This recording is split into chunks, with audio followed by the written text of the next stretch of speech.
You just checked everything. Fed, changed, temperature fine, no visible rash, no pin in the diaper, no hair wrapped around a finger, and your baby is still screaming. Not fussing, not whimpering, screaming.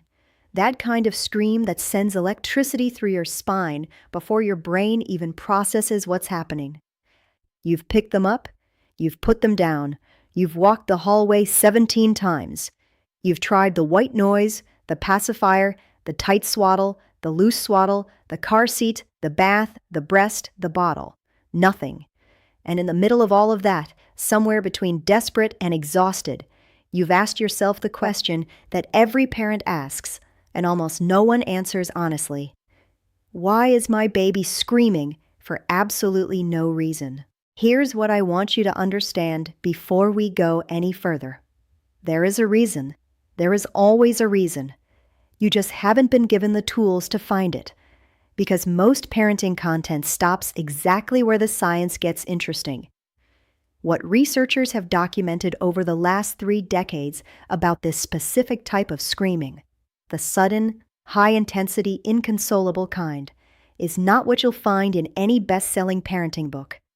It involves your baby's nervous system, their sensory architecture, and something about the way their brain processes the world that most pediatricians don't have 15 minutes to explain.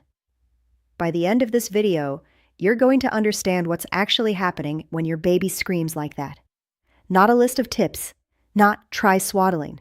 The actual mechanism, the neuroscience, the data from real studies with real babies that finally makes this make sense. Before I get into all of that, I want to hear from you. Because what you're about to learn is going to land differently depending on how old your baby is and what you've already observed. Tell me in the comments right now, where are you watching from and how old is your baby? And tell me this, when your baby has one of these episodes, what does their face do in the seconds just before the screaming starts? Do they go still first? Do they arch their back? Do their eyes go wide and then shut? Write it down. I read every single comment, and what you describe might be exactly what I'm about to explain. It will help you understand whether what you're seeing is what I think it is.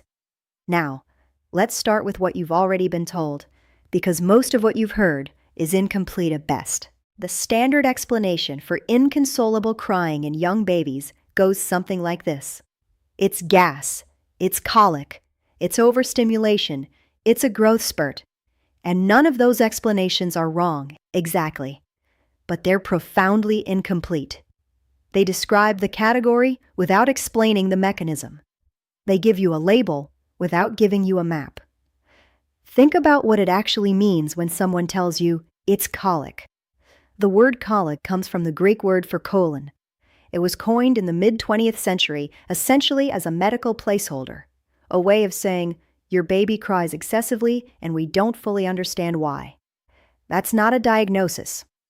That's a description with a Latin accent. And yet that word has survived for over 60 years as the primary explanation given to parents of screaming babies. Meanwhile, the neuroscience has moved so far beyond it that researchers in this field barely use the word anymore. What the science actually shows is something far more specific and far more fascinating. And it begins not with the gut, not with hunger, not with gas, but with the brain. Your baby was born with a nervous system that is, in the most literal sense, unfinished. At birth, the human brain is approximately 25% of its adult volume. By 12 months, it will reach 72%. That's not a metaphor for potential. That's a measurable architectural fact. And the implications of that incompleteness are enormous for understanding why your baby screams the way they do. Here is one of those implications that almost no parenting content covers. Your baby's nervous system does not have a fully developed inhibitory circuit. Let me explain what that means in practical terms. Adults have the neurological ability to do something babies fundamentally cannot. We can notice something overwhelming, a loud sound, a bright light, a wave of hunger, an uncomfortable sensation, and we can modulate our response to it. We can dampen it. We can say somewhere in our nervous system, this is intense, but it is not an emergency. Babies under 4 months cannot do this, not because they're emotionally immature in a behavioral sense, because the literal neural pathways that perform that function have not yet been constructed. A study published in 2017 by researchers at the University of British Columbia followed 93 infants from birth through 5 months of age, monitoring cortisol levels, that's the stress hormone, in response to sensory events. What they found was that in infants under 12 weeks, cortisol response to sensory input was 3.4 times more intense than in infants over 16 weeks, even when the sensory input was identical. Same decibel level, same light intensity, same tactile stimulus. Dramatically different physiological response. What this tells us is not that younger babies are more sensitive to the world around them. It tells us something more precise and more important. The magnitude of their stress response is not calibrated to the actual threat level of the stimulus. There is no proportionality system in place yet, no filter, no volume knob. Think of it like this. Imagine you receive an email. An adult nervous system reads it, assesses the content, and responds proportionally. If it's spam, it gets deleted. If it's important, it gets a reply. If it's an emergency, the alarm fires. Your baby's nervous system at 8 weeks cannot tell the difference between spam and emergency. Every email triggers the alarm. Every sensation that crosses a certain threshold gets treated as if it's the most important thing that has ever happened. That alarm is the scream, and this is where the first layer of evidence begins to build, because it means that the scream is not random. It is the output of a nervous system doing exactly what an immature nervous system is supposed to do. It is not malfunction. It is not manipulation. It is not a bad habit for me. It is a brain that doesn't yet have the architecture to respond any other way. But there's more, and this is where it gets even more specific. The researchers at UBC didn't stop at cortisol. They went further. They looked at what happened to cortisol levels in the hours after a screaming episode, in babies who were picked up and held versus babies whose cries were responded to with delay. The difference was not what most parents expect. Babies who were picked up consistently didn't just have lower cortisol during the response. They had measurably lower baseline cortisol across the entire following day. The responsiveness didn't just soothe the immediate episode.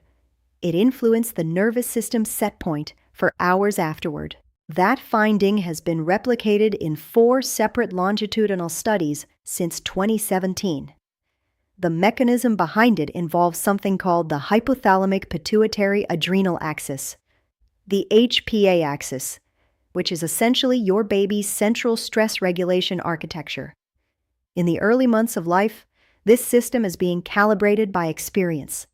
It's learning what the world feels like. It's learning whether the world is predictable or unpredictable, responsive or unresponsive, safe or threatening. And the episodes you're experiencing right now, the inconsolable screaming, are not separate from that calibration process. They are part of it. Now, before I go further, I want you to do something for me. Think back to the last time your baby had one of these episodes. Not a general recollection, a specific one. Can you remember what was happening in the hour before it started? Was there more noise than usual? More handling? A car trip? A visit from people your baby doesn't see regularly? A disruption to the feeding or sleep pattern? Most parents, when I ask them to do this, realize something they hadn't consciously noticed. The episodes don't appear entirely at random. There's usually a window of accumulation beforehand. Something in the hour or two preceding the scream that loaded the nervous system before it tipped. That's not a coincidence. That's sensory load architecture. And it's the second layer of the evidence we're building here. Because understanding it completely changes how you read these moments when they happen. A team at Harvard Medical School published a paper in 2019 specifically studying what they called sensory load accumulation in infants under 6 months. They equipped 31 families with behavioral monitoring and parental journaling protocols for a period of 8 weeks. What they found was that in 78% of high-intensity crying episodes, there was a documentable accumulation of sensory and social input in the 90 minutes preceding the episode. Not one overwhelming event. A gradual loading, 3 or 4 moderate inputs across an hour and a half that individually were beneath the threshold of distress, but cumulatively exceeded it. 78%. That's not a trend. That's a pattern. And here is why this matters so much for what you do in the moment. If the scream is the output of accumulated load, then responding to the scream alone, without understanding the accumulation process, is like mopping a floor without turning off the faucet. You can soothe the episode, but you're not seeing the system that produced it. The babies in that Harvard study, whose parents learned to recognize the pre-accumulation signals, the small behavioral cues in the lead-up window, had a 43% reduction in high-intensity crying episodes over 8 weeks. Not because the babies changed, not because the parents intervened in the crying differently, because the parents learned to read the hour before the scream instead of only the scream itself. Megan was 29 years old, first baby, 4 months in. She came to me not because her son was screaming. She knew that was normal. She came because she had started dreading the afternoons. Every single day, between 2 and 5 p.m., her son had what she called the switch. He'd go from calm to inconsolable in what felt like seconds. And she had tried everything she could find: different feeding schedules, different nap timing, blackout curtains, white noise machines, walks in the stroller. Nothing reliably prevented it. The first thing I asked Megan to do was not to change anything about the afternoons. I asked her to just watch the mornings. Specifically, I asked her to track the total amount of new input her son received each morning. New faces, new environments, new sounds, any social engagement beyond the immediate household. Just count and record. 3 weeks later, she came back with her journal, and the pattern was stark.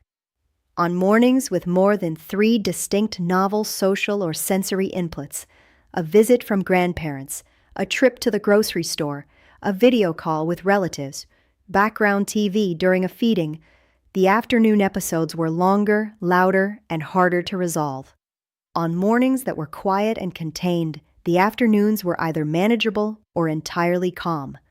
Her son wasn't broken. His afternoons weren't a medical mystery. His nervous system was doing exactly what it was supposed to do. It just had a smaller load capacity than the mornings were respecting. And here is what almost nobody tells you about that, and this is the most important thing in this entire video. The scream is not your baby losing control. The scream is your baby's nervous system completing a discharge cycle that it cannot complete any other way. Your baby cannot take a walk, cannot do breathing exercises, cannot journal, cannot call a friend. The only mechanism available to an immature nervous system for discharging accumulated load is physical arousal, movement, vocalization, sensory engagement with a regulating caregiver. The scream is not the problem. The scream is the solution your baby's brain is attempting to run, which means, and this is the part that changes how you stand in that hallway at 3 a.m., your job is not to stop the scream. Your job is to be the regulating system that your baby's nervous system cannot yet be for itself. There's a concept in developmental neuroscience called co-regulation. It was extensively studied by Dr. Ed Tronick at the University of Massachusetts, and it describes something that has been documented in infant caregiver pairs across dozens of cultures and study populations. When a distressed infant is held by a calm, regulated caregiver, their nervous systems physically synchronize. Heart rate, cortisol rhythm, even brainwave patterns begin to entrain. The baby's biology moves toward the caregiver's biology. This is not metaphor. This is measurable. A 2021 paper in the journal Developmental Psychobiology measured electroencephalographic synchrony between mothers and their infants during distress episodes. In caregivers who maintained physiological calm during holding, infant EEG patterns synchronized with the caregivers within approximately 4 minutes and 17 seconds on average. That's not long, but the key phrase there is physiological calm, not performed calm, not forced calm, actual regulatory state in the caregiver's nervous system. In caregivers who are physiologically dysregulated themselves, elevated heart rate, shallow breathing, muscular tension, synchrony didn't happen. The baby's nervous system had nothing to entrain to, and the episode lasted an average of 11.3 minutes longer. This is why the standard advice to stay calm is both correct and useless without understanding what's behind it. Telling a parent to just stay calm while their baby screams is like telling someone to just relax during a car accident. The instruction is accurate, but operationally empty. What the research actually tells us is more specific and more doable. Let me give you the practical architecture of what this looks like, because this is where the science becomes something you can actually use tonight. The first thing to understand is that your own nervous system matters as much as anything you do with your hands or your voice. Before you pick up your screaming baby, there's a step that most parenting content completely skips. Regulate yourself first. Not for 30 minutes of meditation, for 20 seconds. 3 slow exhales, longer out than in. That's enough to begin lowering your own heart rate and cortisol. That's enough to give your baby's nervous system something to synchronize to. Then pick them up with firm, confident contact, not tentative, not anxious. The research consistently shows that hesitant holding, hovering, patting, frequent repositioning actually increases arousal in distressed infants. Consistent, firm, full-body contact creates proprioceptive input. That's pressure and position information that the nervous system uses for orientation and calming. Hold them close. Still your own body. The most common mistake parents make when they understand this is that they try to do too much. They try to be maximally soothing, rocking, singing, talking, bouncing all at once. More isn't better here. Sensory overload got you to this point. More sensory input, even pleasant sensory input, can extend the discharge rather than shorten it. Let the contact be the input. One thing, consistent, quiet. The second piece is about timing. Most parents give up on a soothing approach after about 90 seconds if it isn't working. The research says something interesting about this. In Tronic studies on co-regulation, the synchronization window, the point at which the infant nervous system begins to entrain to the caregiver, rarely begins before 2 minutes of sustained contact. Most parents are changing approach right before the biology would have had a chance to work. 2 minutes of consistent, calm holding doesn't guarantee resolution, but it's the minimum threshold for the co-regulation mechanism to even begin. If you're switching approaches every 60 to 90 seconds, you're resetting the clock each time. The third piece, and this one is more counterintuitive than it sounds, is about what you say, or more precisely, about the register of your voice.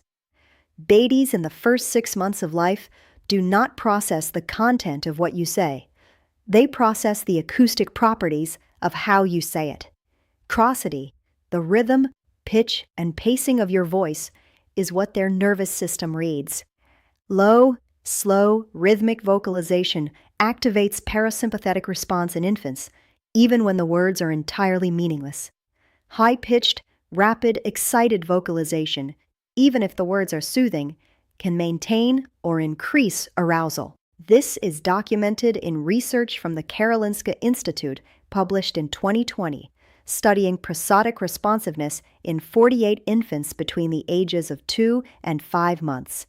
Infants responded with measurable cortisol reduction not to the semantic content of caregiver speech, but to its rhythmic and pitch-based properties.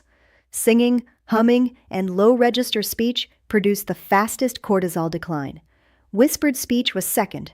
Normal conversational speech, regardless of content, produced the slowest response. What this means practically, when your baby is in full discharge, low-pitched humming, not singing a complex song, not talking to them in a gentle tone, just low, rhythmic, sustained humming is one of the most neurologically efficient tools you have, because it creates auditory entrainment at exactly the frequency range your baby's parasympathetic nervous system is most responsive to. You probably already do some version of this instinctively. You probably drop your voice when you hold a distressed baby. You probably hum or make low sounds without thinking about it. If you do, you are right. The research backs you completely. You were doing the neurologically correct thing before you had any idea why. And that's important, because part of what I want you to take from this video is not just information, it's confidence. You are closer to understanding your baby than you've been given credit for. Your instincts, when you slow down enough to listen to them, are often already tracking the right signals. The science doesn't replace what you feel. It confirms it, refines it, and gives you language for it. Now I want to build one more layer onto this, because we've talked about the mechanism and we've talked about the in-the-moment response. But there's a longer arc here that I think is the most important thing a parent of a young baby can understand. What's happening in these early months, the screaming, the inconsolable episodes, the seemingly random distress, is not just a phase to get through. It is a foundational process. And what you do during it is not just damage control, it's neural architecture. When you respond consistently to your baby's distress, when you are the regulation system their nervous system reaches for and finds, something happens in the brain that goes far beyond comfort. The HPA axis, that stress regulation system I mentioned earlier, learns its own calibration set point from your responses. Infants with consistently responsive caregivers show measurably different cortisol reactivity patterns by 18 months than infants whose distress was frequently left unresolved. Not just behaviorally different, physiologically different. The architecture of their stress response system is shaped in part by whether someone came. This was documented in a landmark longitudinal study from the National Institute of Child Health and Human Development, the NICHD study of early childcare, which followed over 1,300 children from birth through age 15. Infants who experienced consistent, sensitive caregiving responses in the first 6 months showed significantly lower cortisol reactivity at age 4.5. And lower cortisol reactivity at 4.5 predicted lower rates of anxiety, better emotional regulation, and stronger academic engagement at age 9. The screaming episodes you're navigating right now are not separate from who your child becomes at 9 years old. They are connected through the biology of co-regulation and the architecture of the stress response system in ways that are both scientifically documented and, I think, genuinely moving. You are not just getting through the night. You are building something.